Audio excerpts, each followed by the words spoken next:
자, 이제 오늘 창세기인데요. 창세기를 두 부분으로 나눠서 2주에 걸쳐서 살펴보도록 하겠습니다. 물론 모든 성경 66권이 다 중요하지만 성경 학자들도 하는 말이 성경 가운데 가장 중요한 성경이 몇 권이 있습니다. 그 가운데 하나가 창세기예요.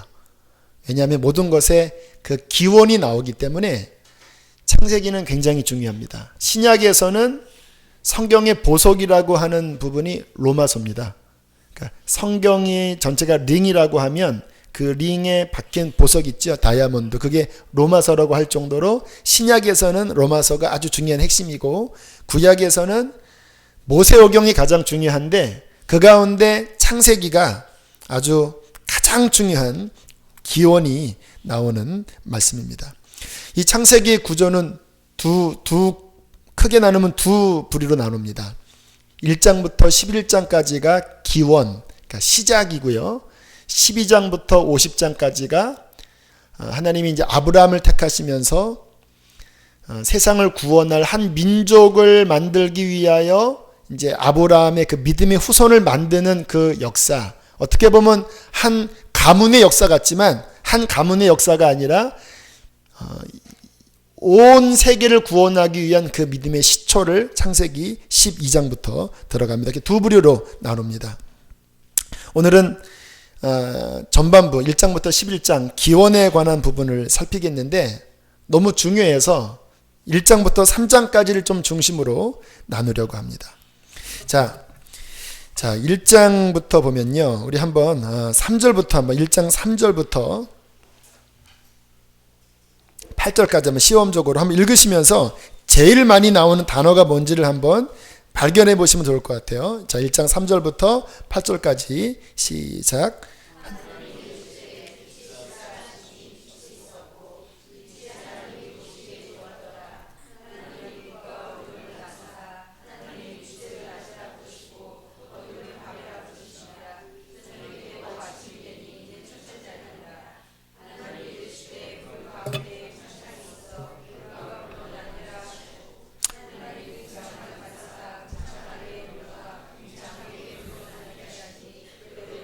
자, 제일 많이 나오는 단어가 뭐예요?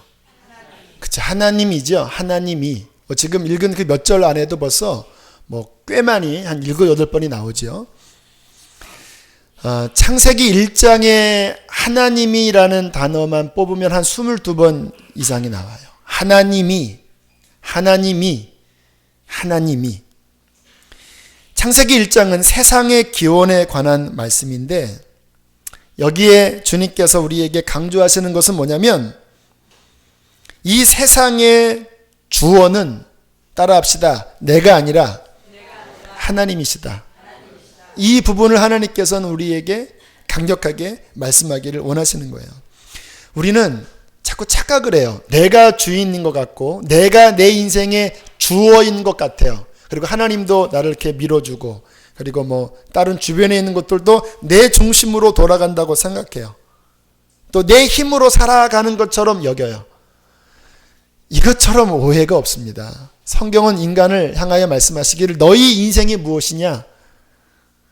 안개와 같지 않냐? 쉬 사라지는 아침 이슬 같지 않냐? 그게 우리 인간입니다. 성경에 아브라함이 주인공 같지요? 모세가 주인공 같지요? 다윗이 주인공 같지요? 주인공처럼 보이지만 항상 그 결말이 가면 죽었더라로 끝납니다. 그리고 언제나 역사는 누가 끌고 가시냐면 하나님이 끌고 가시는 거예요. 우리 신앙생활에 하나님이 주어라는 그 믿음으로 살아가는 것은요.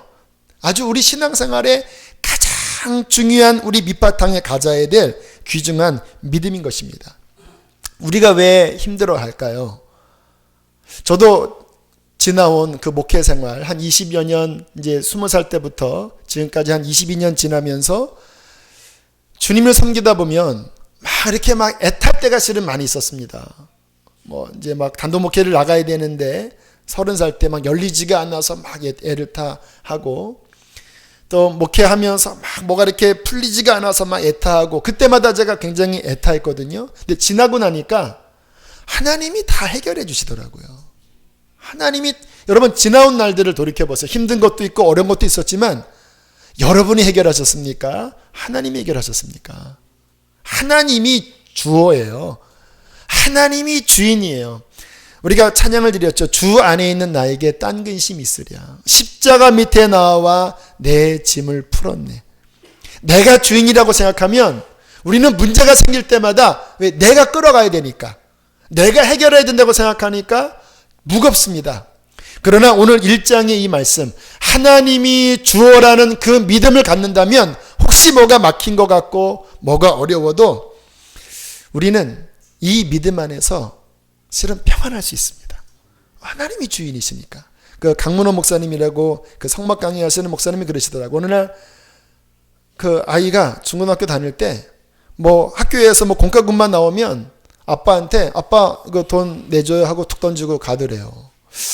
아니 이 자식이 이게 지금 나한테 맨날 이렇게 돈만 청구하고 진짜 믿음 좋네.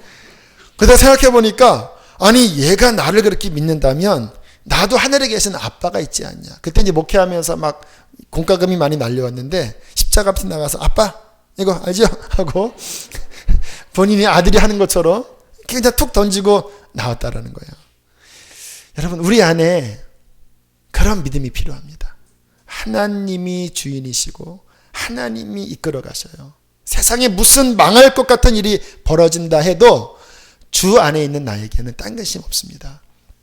제가 그때 이제 몸이 안 좋았을 때 그 박보혜 목사님이 그러시더라고요.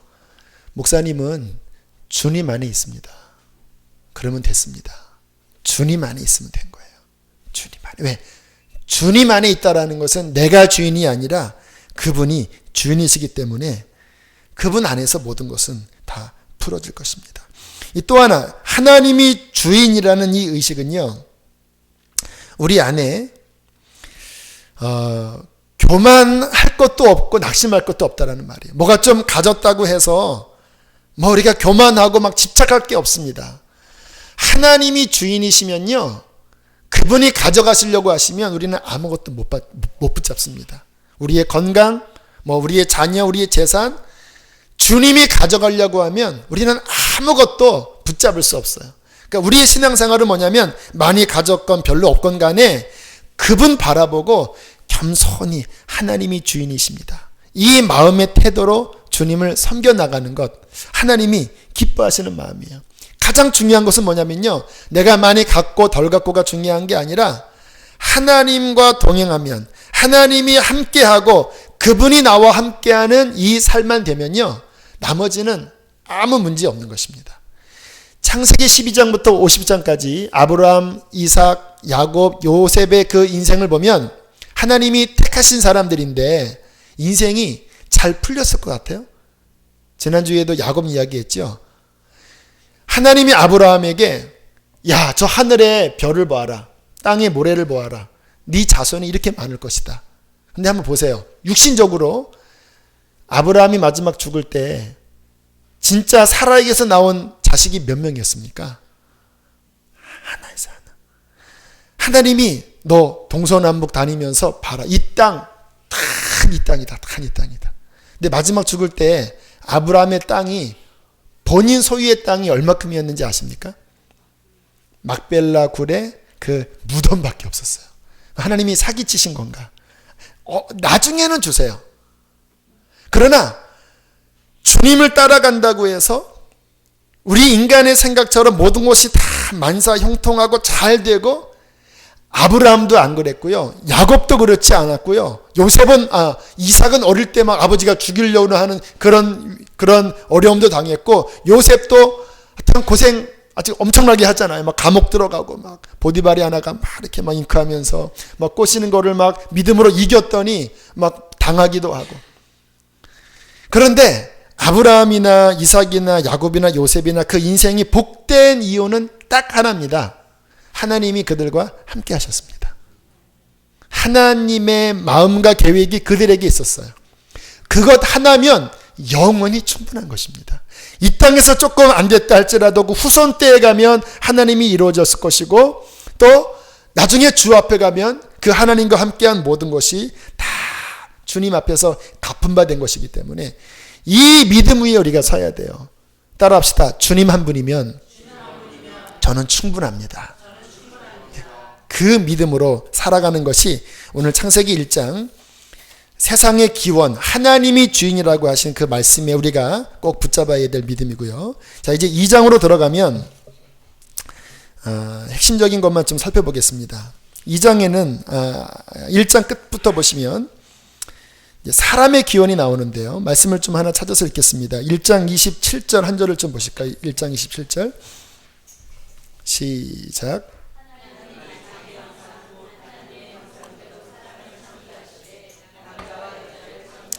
자, 1장 후반부부터 2장까지는 사람의 기원이 나오는데요. 그 제품을 사면 그 매뉴얼 북이라고 있습니다. 그 제품이 어떤 용도로 만들어졌고 그 제품을 어떻게 사용해야지만 망가지지 않는지에 대한 제품 매뉴얼이 나와 있죠. 그 제품은 그 만든 그 사람이 쓴 그 매뉴얼대로 사용해야지만 잘 쓰죠. 마치 창세기 1장 끝부터 2장까지 그 인간 창조에 대한 이야기가 나오는데 그 인간 매뉴얼을 말씀하는 겁니다. 모든 것은요, 하나님의 창조하신 매뉴얼대로 움직여야지 가장 최적화로 살아갈 수 있어요. 그 화초도 마찬가지입니다. 제가 화초를 좀 좋아하는 편이긴 한데 초기에는 몰라서 그 집에 있는 화초에 물을 계속 날마다 줬습니다. 막 그 스프레이도 뿌리고 날마다 물을 촉촉하게 줬더니 한 달 지나니까 썩더라고요. 산세베리아 아십니까? 산세베리아? 그 산소 많이 나오는 그 산세베리아는 2달에 한 번 물을 줘야 된다는 거예요.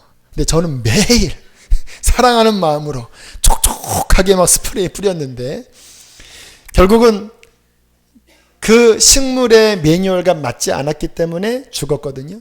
그러니까 지금 우리 인간이 왜 불편할까? 왜 이런 어려움이 있을까?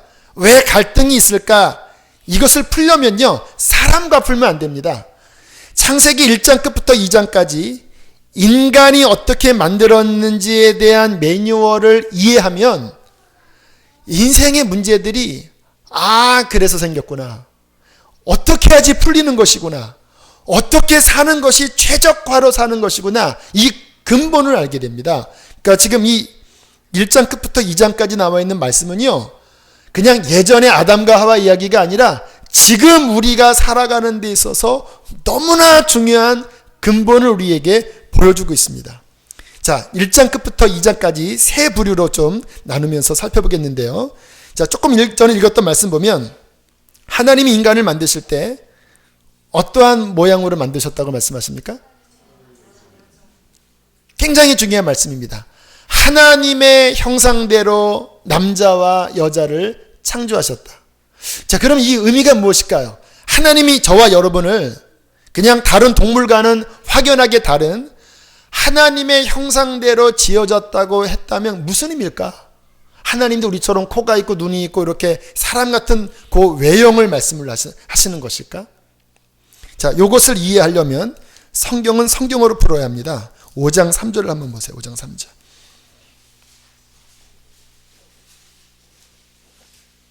자, 5장 3절 함께 읽겠습니다. 시작.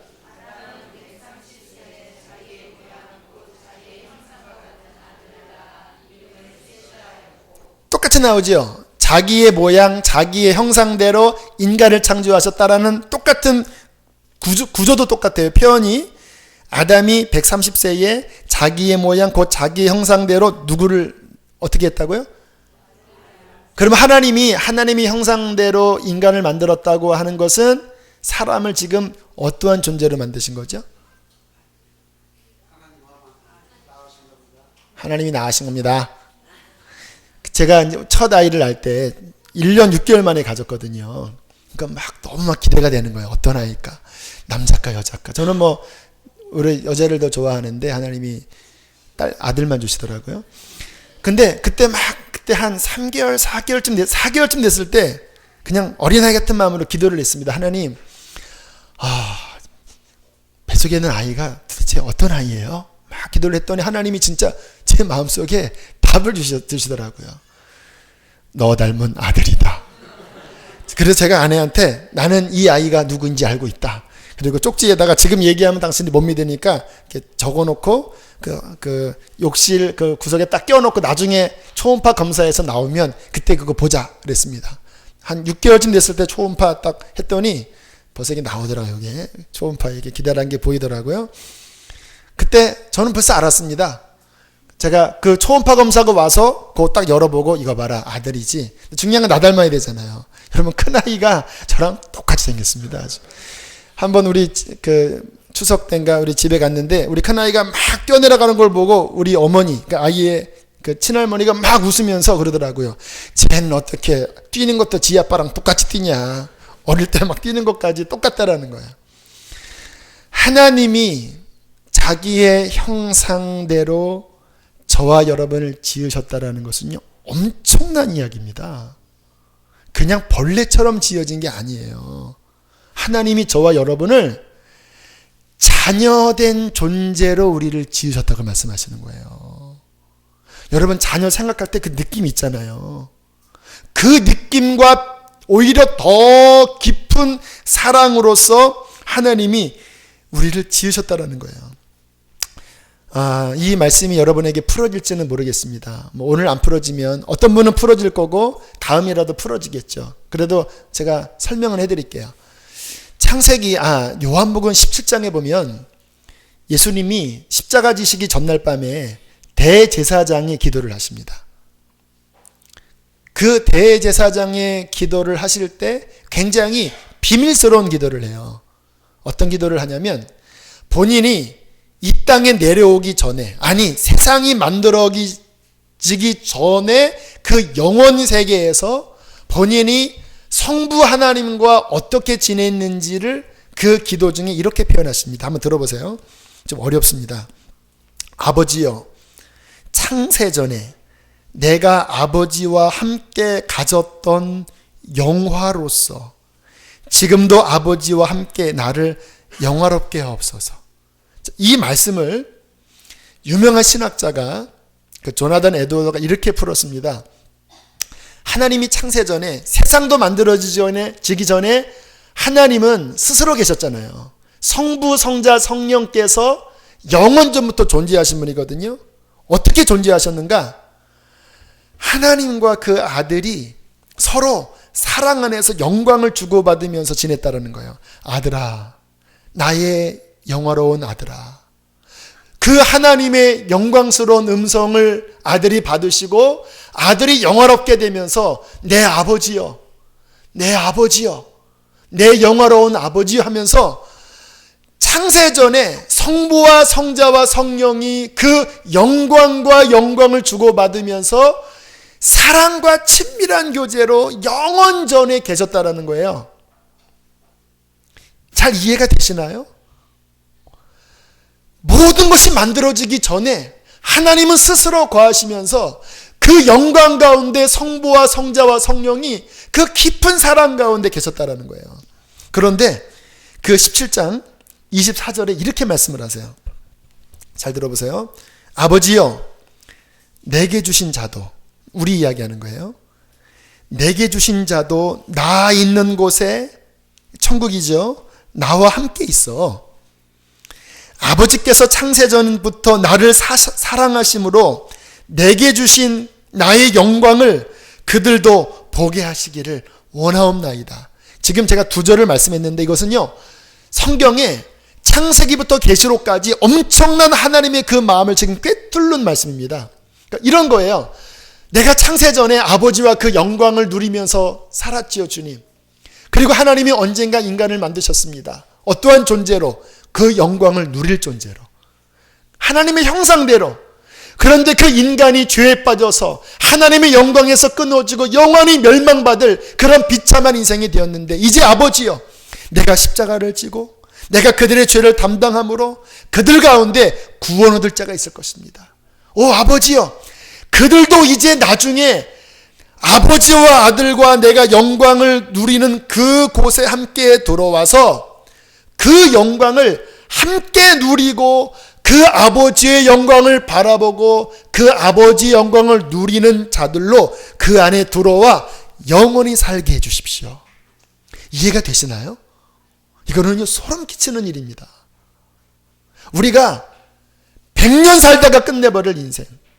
요즘 의학이 발전돼서 뭐 120년을 산다고 해도 인생이 죽어서 흙으로 돌아가고 멸망한다면 인생은 비참한 것입니다. 그런데 웬 복입니까? 하나님이 그리스도 안에서 하늘에 속한 신령한 모든 복을 우리에게 주셔서 하나님이 원래 인간을 우리를 지으실 때 하나님의 형상대로 지으시고 창세 전에 가졌던 그 영광 가운데 우리로 하여금 우리가 그 안에 들어가는 거라니까요. 그의 후사가 되고 그의 자녀가 되고 그의 신부가 되고 그의 왕권을 받은 그의 기업이 되어서 성부와 성자와 성령이 영원히 누리는 그 친교와 사랑 안에 우리 같은 자가 쑥 들어가서 자녀로서 함께 영광을 누릴 자들로 하나님이 우리를 창조하셨습니다. 주여, 그 뜻이에요. 이게 하나님이 자기의 형상 곧 자기의 모양대로 사람을 창조하시고 그래서 아들을 주신 거예요. 인간이 단순한 그냥 쓸모없는 피조물이었다면 아들을 왜 줍니까? 아들을. 자신의 하나밖에 없는 아들을 희생하면서까지 건지려고 한 것은 우리의 이 존재가 보통 존재가 아닌 거예요. 그래서 서로도요 존중하셔야 합니다. 성경에 이런 말씀도 있어요. 삼가 이 소자 하나라도 없이 여기지 말아라. 날마다 이 소자의 천사가 하나님의 얼굴을 뵙는다. 소자 하나도 무시하면 안 돼. 왜? 그는 하나님의 형상이 있는 하나님의 후사들이에요. 그래서 하나님이 사람을 존귀하게 여기고 또 불쌍한 사람들을 돕는 것을 왜 귀하게 여기시냐면 그들 안에 하나님의 형상이 있기 때문에 귀하게 여기시는 거예요. 지극히 작은 자 하나에게 한 것이 나에게 한 것이라고 말씀하신 이유는 하나님 보시기에 인간이야 뭐 잘 살고 좀 배우고 한 사람을 존귀 여기고 뭐 아프리카나 좀 뭐 서울역에 있는 노숙자들은 우리는 천하게 여기잖아요. 하나님 눈에는요 아닙니다. 그 안에 하나님의 형상이 있는 모든 자들은 주님 보시기에 존귀한 거예요. 자, 2장 7절을 보세요. 하나님의 형상대로 인간을 지으셨는데, 자, 인간 창조의 매뉴얼을 좀 더 깊이 들어가겠습니다. 어떠한 모양으로 하나님의 형상일까? 2장 7절 함께 읽습니다. 시작.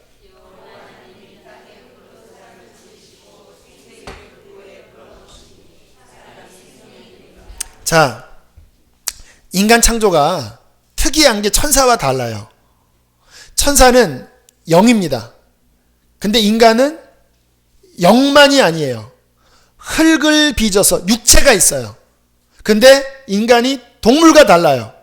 왜냐하면 흙을 빚어서 육체를 가졌지만 그 속에 하나님의 생기, 그 히브리어로 루아흐라는 말인데 이 루아흐는 성경 전체에 하나님의 생기, 하나님의 호흡, 하나님의 영을 의미합니다.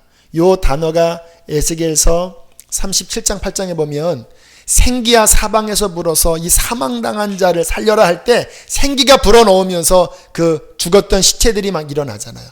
하나님의 성령을 의미하는 거거든요. 그러니까 흙을 빚어 육체가 있지만 하나님의 형상의 의미는 뭐냐면 그 안에 영이신 하나님의 영을 불어넣어서 영적 존재인 육체를 가진 존재를 만드신 거예요. 그러니까 참 신기하죠? 육체만이 아니라 영을 가진 육체적 존재. 그런데 이 영은 무슨 기능을 하는가? 육체는 땅에서 왔기 때문에 땅에서 나오는 소산들을 먹어줘야 합니다. 여러분 오늘 다 땅에서 나온 소산들을 먹고 힘을 냈잖아요. 그런데 우리 속에 있는 영은 하나님의 숨결에서 왔기 때문에 이 영은 하나님과의 관계에서 바른 관계 안에서 하나님에서 입에서 나오는 말씀물을 먹어야 살아요. 하나님에게서 오는 그의 생수를 마셔야 살아요. 하나님에게서 오는 그의 신령한 은혜를 받아야 영은 살아요. 그래서 인간은 두 가지가 같이 만족돼야지 이 땅에서 살아갑니다. 땅에 속한 육신에 속한 것들을 먹어주고 활동을 하지만 동시에 하나님의 숨결에서 온 그 영적인 그 호흡을 받아가면서 마셔가면서 하나님의 그 영의 힘으로, 잘 들으세요. 중요합니다. 하나님의 그 영의 힘으로 육체와 인간의 마음을 지배하고 다스리면서 하나님의 권위로 이 땅을 다스리고 정복하는 자가 되는 거예요. 아주 중요합니다. 육체만 가지면 실패해요. 우리는 사자보다도 우리는 약하고 우리는 강아지보다도 뛰지 못해요. 여러분 조그만 발버리도요 얼마나 잘 뛰는지 아십니까? 푹 뛰면요 우리 못 따라가요. 약해요. 그러나 하나님의 영이 우리의 육체와 우리의 인간의 마음을 다스리면 하나님의 권위가 생기는 거거든요. 그 권위로 우리의 육체의 그 본성을 제어할 수 있는 거예요. 이 육체는 안에 식욕, 성욕, 또 뭐 어떤 여러 가지 욕구들이 내재되어 있습니다. 그 자체가 죄는 아니에요.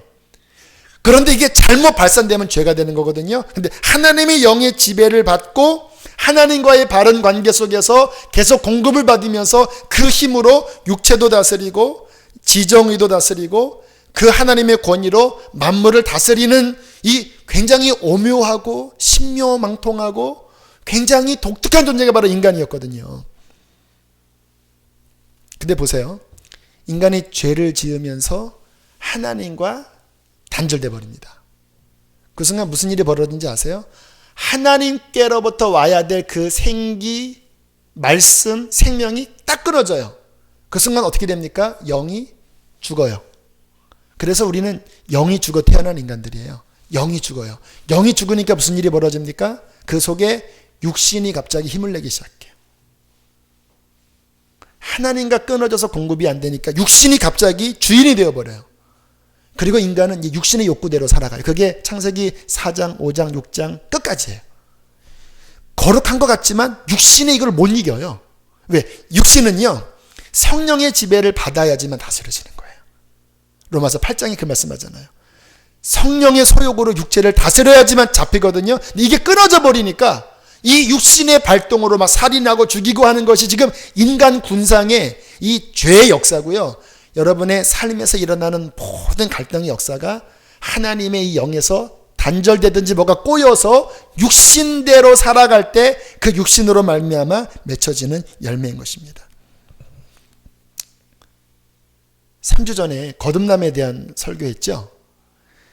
네가 거듭나야 천국 간다.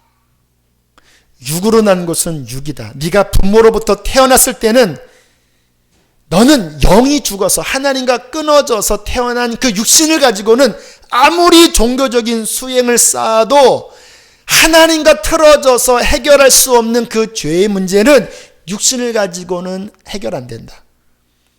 그러나 성령이 들어와서 십자가 복음을 믿고 내가 십자가에 매달릴 텐데 나를 바라보고 너의 죄사함 받고 성령이 네 안에 들어와 하나님과의 막힌 담을 다시 뚫어버리고 네 안에 창세기 2장처럼 하나님의 영이 내 속에 다시 들어오면 너는 육으로 다시 태어나는 존재가 아니라 영으로 다시 born again, 다시 태어나는 영적 생명을 얻게 될 것이고 그래야 천국 갈 수 있는 것이다. 그러니까 요 말씀이 2장의 요 매뉴얼 요 말씀이 요한복음 3장의 그 거듭남이랑 이렇게 연결되는 거예요. 요 영이 살아야지만 하나님과 관계 맺고 영원한 생명을 얻을 수 있다는 것. 우리는 예수 그리스도를 통해서 영이 살아나셨습니다. 또 구원 받으셨죠. 성령이 안에 거하시죠. 그러나 그게 다가 아닙니다. 여러분 이 영적인 관리 잘 하셔야 돼요. 말씀드렸죠. 우리는 두 가지가 다 같이 충족돼야 됩니다. 땅에 속한 것 잘해야 돼요. 또 하나님과의 관계된 것 같이 잘해야 돼요. 그런데 어느 순간에 너무 내가 땅에 속한 것만 매달려서 하나님과의 관계가 등한이 되고 여기에만 매달리면 이때부터 꼬이기 시작합니다.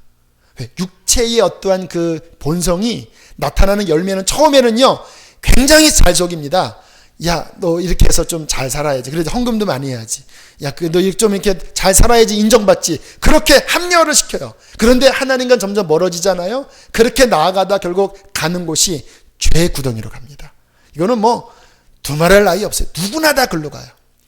자신의 육체의 힘으로서는 이 죄의 소욕을 이길 수 없는 거예요.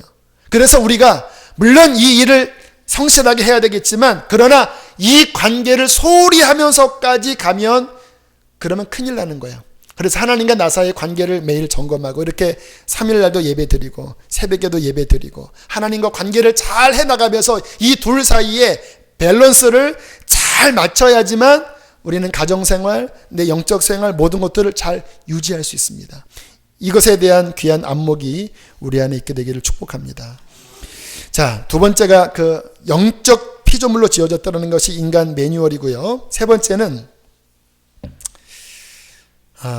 자, 2장 16절 17절 한번 보시기 바랍니다. 2장 16절 17절 함께 읽겠습니다. 시작.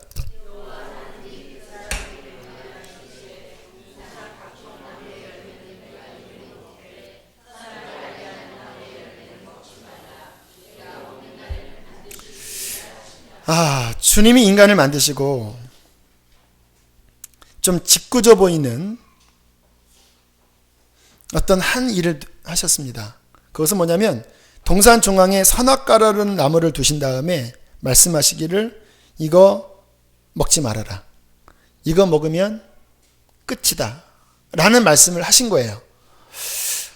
왜 하셨을까? 그러나 우리가 살펴보면 하나님이 동산나무에 있는 온갖 좋은 것은 다 주셨으니까 주님께서 인간들에게 가장 좋은 것을 베풀어 주셨습니다. 그러나 이상하게 한 가지만은 순종해라 라고 말씀을 하셨습니다. 이것만큼은 네가 순종해야 된다. 자, 이게 무슨 의미냐면요, 하나님께서 인간을 하나님의 형상대로 인간을 지으실 때 주님의 마음은 뭐였냐면, 따라하겠습니다. 인간과 사랑의 교제를 나누려는 것이 창조의 목적이다. 네, 사랑의 이 교제를 나누는 게 창조의 목적이거든요. 근데 사랑은요, 자발성이 필요합니다. 제가 누군가를 사랑해서, 제가 제 아내를 이제 사랑해서 막 칼 들고 쫓아다니면서 나랑 결혼 안 하면 나 죽을 거야 막 이렇게 하면, 그러면 그래서 억지로 결혼하는 것은 진짜 사랑이 아니죠. 사랑은요, 쌍방간이 본인의 깊은 마음의 헌신과 위탁과 또 그 열림의 어떠한 그 순종과 이것이 잘 이렇게 결합되어질 때 온전한 사랑이 벌어지거든요. 하나님이 인간을 만드실 때 로봇처럼 만드시지 않으신 거예요. 그냥 무조건 그냥 그 프로그래밍 할 때 나는 하나님을 사랑합니다, 나는 무조건 하나님을 사랑합니다 이렇게 만드신 것이 아니라 인간 안에 자유의지를 주셨습니다.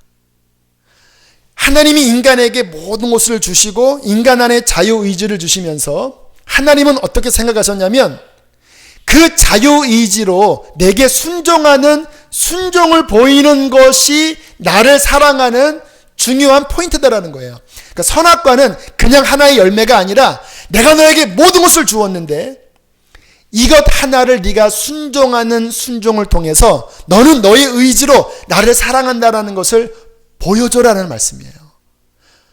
이것이 하나님의 성향이십니다. 하나님은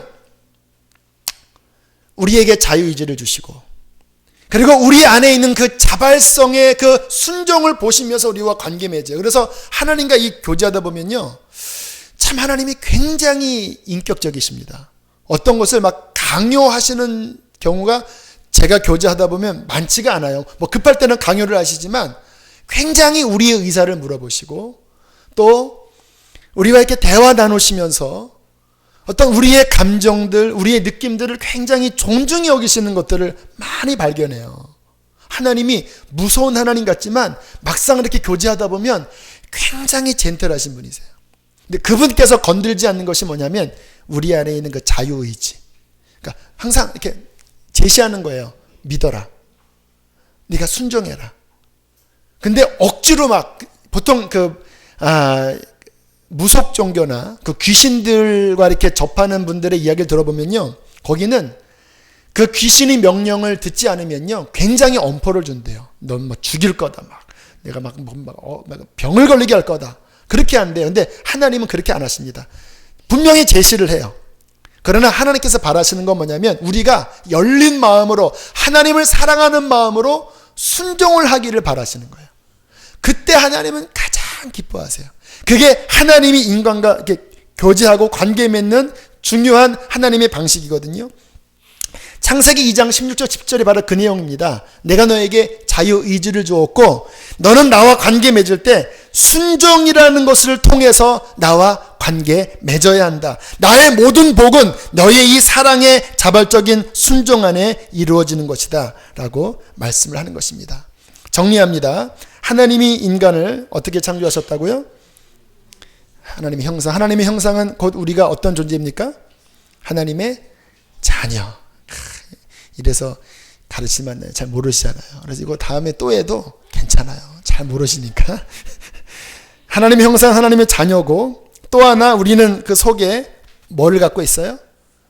영을 가지고 하나님과 교제하고요. 또 하나 우리는 그러한 존재를 가지고 이제 뭐를 가지고 하나님과 교제를 해요? 자유의지를 가지고 하나님께 자발적인 순종을 하면서 하나님과 관계 맺는 아주 독특한, 정말 독특한 존재로 인간을 지으셨다는 것입니다. 자, 세 번째 2장 1절부터 3절까지 말씀을 보겠습니다. 2장 1절부터 3절 함께 읽겠습니다. 시작.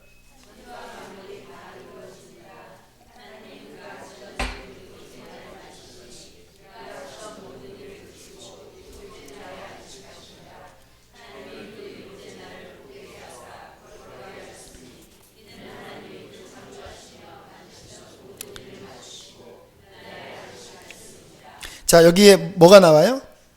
안식이 나오죠. 안식이 굉장히 중요한, 안식도 이 신구약을 관통하는 하나의 중요한 주제입니다. 자, 이 부분에 관한 것들은 아예 그냥 다음에 한 예배 시간에 하나님이 허락하실 때 나누도록 하고, 좀 몇 가지만 중요한 것만 살펴보면, 자, 하나님이 천지 만물을 다 만드시고 일곱째 날 쉬셨다고 하셨죠. 하나님이 어떻게 쉬었을 것 같아요? 천지 만물을 다 만드신 다음에 피곤하시니까 침대에 누우셔서 피곤하다 천사야 주물러라 이러셨을까요? 아니면 너무 고단하니까 그냥 의자에 푹 앉아갖고 이렇게 지쳐서 이렇게 오늘은 내가 아무것도 안 하고 쉬어야 되겠다 이러셨을까요? 그런데 하나님이 안식을 굉장히 아주 구별하십니다. 3절에 보니까 하나님이 그 일곱째 날을 어떻게 했다고요? 복되게 하고 또 어떻게 했어요? 거룩하게 하셨어요. 그래서 출애굽기 19장에 보면 아예 10계명 안에 이 날을 지켜라 라고 말씀을 하세요. 자, 여기까지 생각하고 또 하나 한번 질문을 해볼게요. 자, 인간은 그 여섯째 날 중에 몇째 날 만들어지셨죠? 여섯째 날 아침에 만들었을까요? 맨 끝에 만드셨을까요? 성경에 보면요, 맨 끝에 인간을 만드십니다. 그러니까 인간은 본인이 창조되고 그 다음 날이 무슨 날인지 아세요? 안식이래요. 그럼 안식일 날 인간은 뭐 했을까요? 내가 창조받느라고 힘들었다. 좀 쉬어야 되겠다. 그랬을까요? 네. 잘 보세요. 하나님이 7일째에 안식했던 그 날, 인간은 창조받자마자 바로 그 첫날입니다. 그때 하나님이 안식하셨을 때 그 안식은 무슨 날이냐면요, 우리 집사님 하시는 말씀처럼 인간과 하나님이 서로 교제하는 거였습니다. 그게 2장에 나와요. 하나님과 인간이 이렇게 동산을 거니시면서 동물 보면서, 야, 제가 이렇게 지금 코가 이렇게 동그랗고 구멍이 뚫렸잖아. 쟤 뭐라고 부를까? 저거 돼지라고 부르시면 좋겠습니다. 그래, 돼지다. 야, 쟤 봐라, 쟤. 오리가 이렇게 입이 이렇게 넓적넓적하잖아. 뭐라고 할까? 네, 주걱오리라고 하면 좋겠습니다. 하하하, 그래. 너 참 잘 짓는다, 야. 그런 분위기였다라는 거예요. 이게 사소한 것 같죠? 하나님이 인간을 창조하신, 이게 하나님의 마음입니다. 그의 형상대로 지은 인간과 하나님이 서로 사랑하면서, 교제하면서, 대화하면서, 막힘이 없는 가운데 그분을 찬송하고, 그러다가 아담이 막 그 저녁 노을을 보면서, 하나님 너무 멋집니다. 제가 노래 하나 지을까요? 주님의 높고 위대하심을, 이렇게는 부르지 않았겠지만 막 찬양 부르면서 할 때 주님이 들으시면서 너무 좋구나. 그 그 속에서 인간이 기뻐하고 즐거워하고 하나님의 사랑을 만끽하고 하나님은 인간에게 그의 복을 주시고 찬송을 받으시면서 영원한 평강을 누리는 것이 바로 안식입니다. 안식. 그런데 이 안식이 3장에서 깨져버려요. 죄가 들어오면서 이 안식이 깨져버립니다. 그리고 역사는 흘러서 마태복음 11장에 예수님이 이 땅에 오셔서 사람들에게 뭐라고 말씀하는지 아십니까? 수고하고 무거운 짐진 자들아 다 내게로 오라. 내가 너희를 안식하게 하리라. 이 하나님의 안식을 잃어버리고 이 세상에 수고로운 짐을 지고 가는 불쌍한 인생들아, 하나님이 너희를 만들 때 안식을 누릴 자로 만들었는데 너희가 이 안식을 잃어버리고 세상의 무거운 짐에 신음하고 가시 엉겅퀴에 너희가 고생하며 사는구나. 내가 와서 너희의 짐을 가져가고 내가 너희에게 참된 안식을 주겠다. 할렐루야. 요한계시록 21장 22장은 이제 우리들이 그 나라에서, 천국이 막 쉬는 곳이 아닙니다. 그 창세기 1장 2장에 가졌던 그 안식이, 영원 전부터 하나님께서 누리셨던 그 안식이 이제 예수 그리스도의 후사인 우리들이 영원 세계에서 그 하나님을 만나고 경배하고 기뻐하면서 영원히 누리도록, 그 안식을 누리도록 하나님은 저와 여러분을 구원하신 것입니다. 미래만이 아니에요.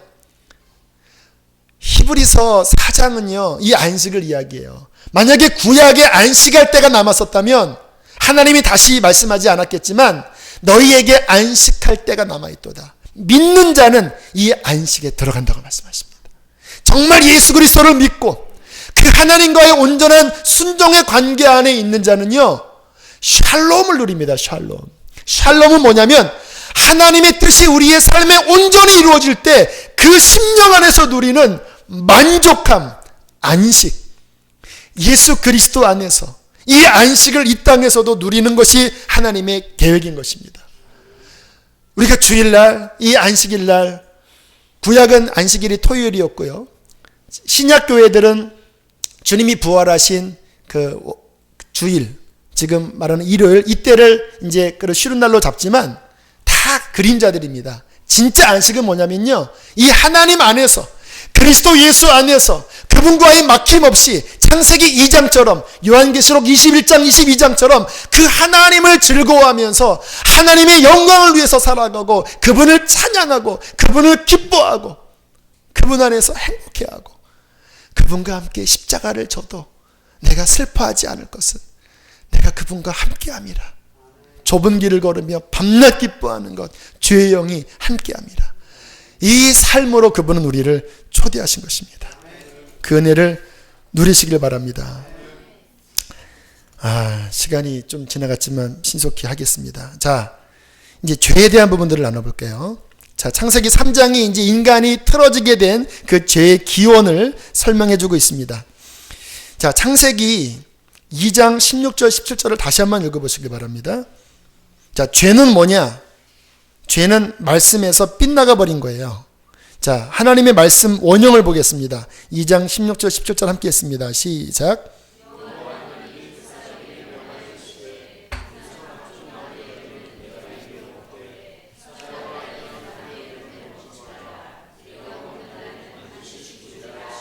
자, 선악과는 먹지 마라. 먹으면 반드시 죽는다. 자, 3장 4절 6절 보세요. 3장 4절로 6절. 자, 사탄이 이것을 어떻게 뒤틀어 버리는지 보세요. 함께 읽겠습니다. 시작.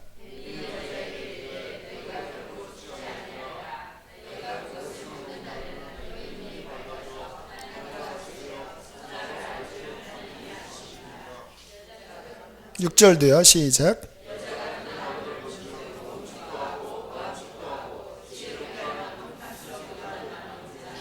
됐습니다. 거기까지 보겠습니다. 자, 보세요. 죄는 뭐냐면요, 하나님이 하신 말씀에서 빗나가면 그게 죄예요. 하나님이 먹지 마라 하셨습니다. 근데 사탄이 먹어도 된다 그랬어요. 먹으면 정령 죽는다고 하나님 말씀하셨거든요. 사탄은 먹으면 죽기는커녕 너희 눈이 밝아져서 하나님처럼 된다. 그리고 인간이 하나님의 말씀에 서 있을 때는 그 선악과가 진짜 무시무시한 독사과였거든요. 근데 마귀의 말에 홀려서 선악과를 보니까 어떻게 보였어요? 보암직도 하고 먹음직도 하고 지혜롭게 할 만큼 탐스러워서 그래서 먹은 거예요. 이렇게. 여러분, 인간은요 간사한 존재입니다. 이 인간의 마음이라는 건요 진짜 요사스러워요.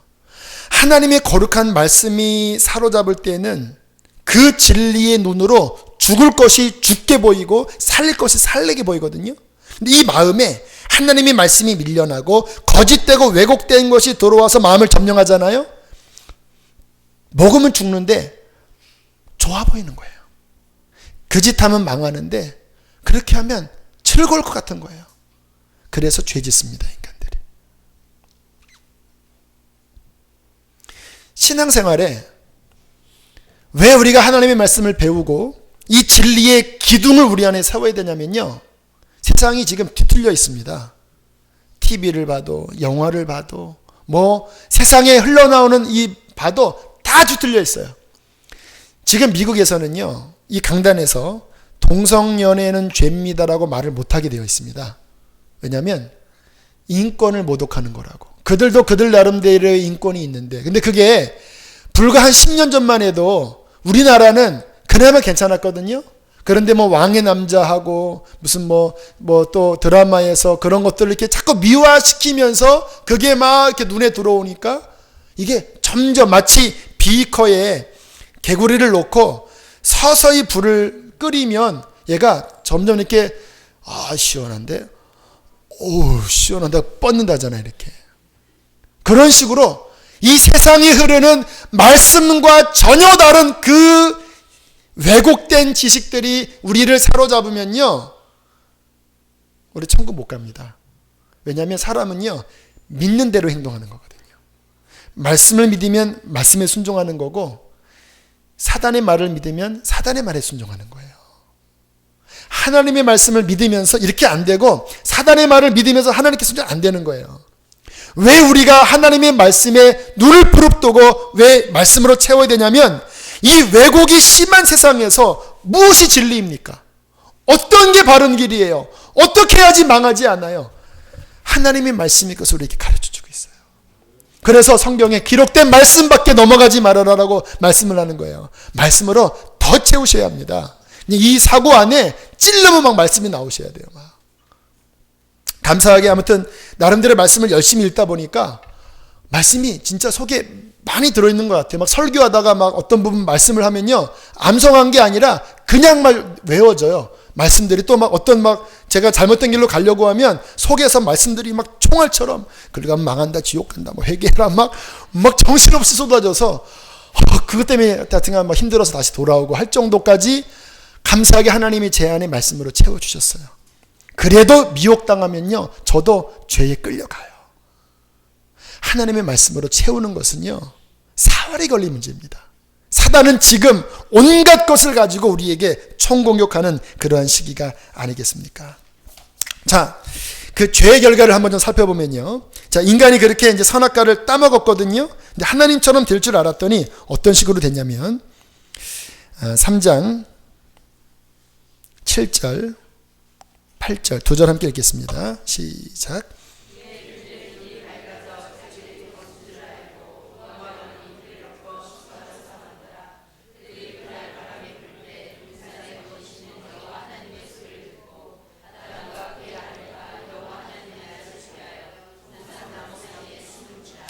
자, 사람이 선악과를 먹고 하나님처럼 될 줄 알았더니 하나님처럼 된 게 아니라 눈이 열려져서 뭐를 본지 아세요? 자신을 봤습니다. 자신의 존귀한 모습을 본 게 아니라 자신의 뻘거벗은 수치를 봤어요. 그리고 열등감에 빠지고 자기 중심으로 이렇게 딱 인간이 돌아서면서 그 다음부터 이 인간관계가 격리되고 하나님과도 막 격리되고 막 숨고 나 이거 막 가리려고 막 무화과 나무 막 그 잎을 막 떼다가 막 가리고, 왜? 나 부끄럽다 이렇게 돼버리는 거예요. 이게 지금 인간 안에 일어나는 모든 갈등과 문제의 근원이라는 거 아십니까? 왜 우리가 화가 나는지 아세요? 왜 우리가 막 돈을 벌고 왜 우리가 막 그 명예를 얻으려고 하는지 아세요? 자신을 보니까 이게 벌거벗었거든요. 그러니까 막 마치 무화과나무로 가리는 것처럼 어떤 세상이 어떤 것으로 막 독지독지 막 채워서 이거를 가리려고 하는데 누가 톡 건들면 이게 와락 쏟아지는 거예요.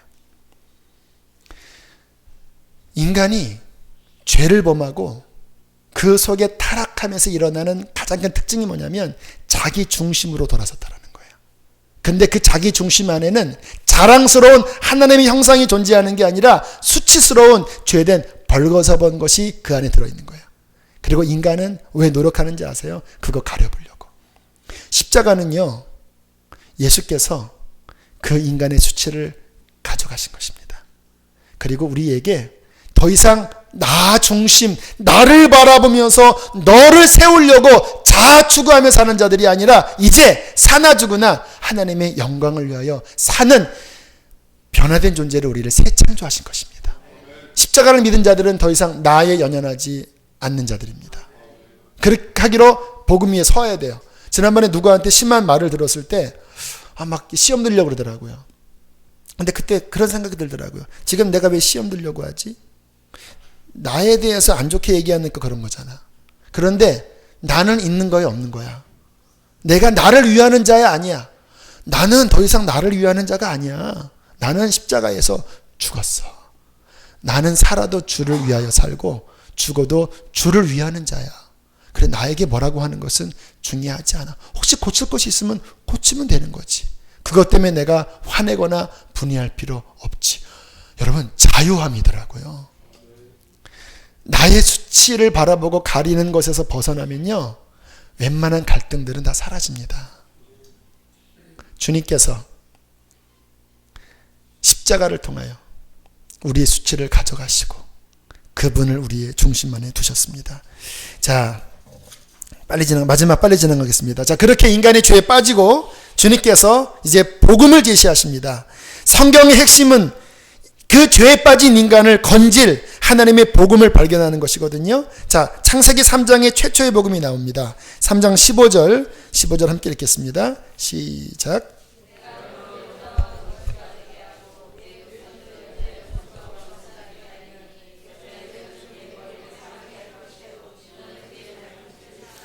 자, 사탄이 인간을 꼬드겨서 또 인간은 자기 의지로 죄에 빠져서 하나님과 끊어졌습니다. 하나님이 포기하지 않으십니다. 왜? 하나님의 형상대로 인간을 지었기 때문에. 그래서 하나님이 뭐라고 말씀하시면 바로 그 자리에서 내가 전쟁을 선포합니다. 사탄아, 뱀아, 너희의 후손의 세대가 계속 이제 이 세상 가운데 지배할 것이다. 그러나 이 여인의 후손으로 하나님의 백성들을 내가 창조할 것이다. 그 이제 아브라함 쭉 나오는 바로 하나님의 백성의 가계거든요. 그 여인의 후손 가운데서 이 둘 사이에 전쟁이 벌어집니다. 여러분, 창세기 보면 족보 이야기가 나오는데 이 족보는 두 부류입니다. 이 뱀의 후손인 세상 족보와 그 가운데 하나님이 선택하는 하나님의 백성들의 족보가 나오는데 이 둘 사이에 계속 전쟁이 벌어져. 계시록까지 이 전쟁이 벌어집니다. 그런데 어떠한 시기에 여자의 후손에게서 메시아가 나올 것이고 둘이 전쟁을 벌일 텐데 너는 그 여인의 후손의 발꿈치를 물을 것이다. 여러분, 뱀이 독사가 발꿈치를 물으면 사람이 죽겠습니까? 살겠습니까? 죽는다라는 말이에요. 네가 그 여인의 후손의 발꿈치를 물어 죽게 하겠지만, 부활이라는 말은 없지만 그 의미입니다. 그가 다시 살아 너희의 머리를 박살낼 것이다. 네가 그 안에서 끝장낼 것이다. 그리고 성경은 이제 쭉 그 뱀의 후손 그리고 하나님의 그 자녀의 어떤 그 역사의 흐름들 쭉 나가면서 하나님께서 아브라함을 택하사 그 후손을 이제 창조하실 그 엄청난 역사들을 이 성경 신구약을 쭉 흐르면서 만드시고 그 하나님의 아들이 나와서 우리를 다시 구원할 복음을 제시하시고 그리고 그렇게 구원받은 후사를 통하여 하나님이 태초에 계획하신 그 영원전부터 하나님과 함께 거할 그 영원한 나라에 들어가는 것으로 성경은 엔딩합니다. 저와 여러분은 이 하나님의 역사 안에 어디에 있는 자들인가? 그 하나님의 구원의 대열에 그 후사의 그 예비된 그곳에 거하는 자들이에요. 할렐루야! 할렐루야! 이것이 성경을 보는 눈입니다. 이게 성경 전체 흐름이에요. 이 중심으로 성경들을 이제 하나하나 더 살펴보겠습니다.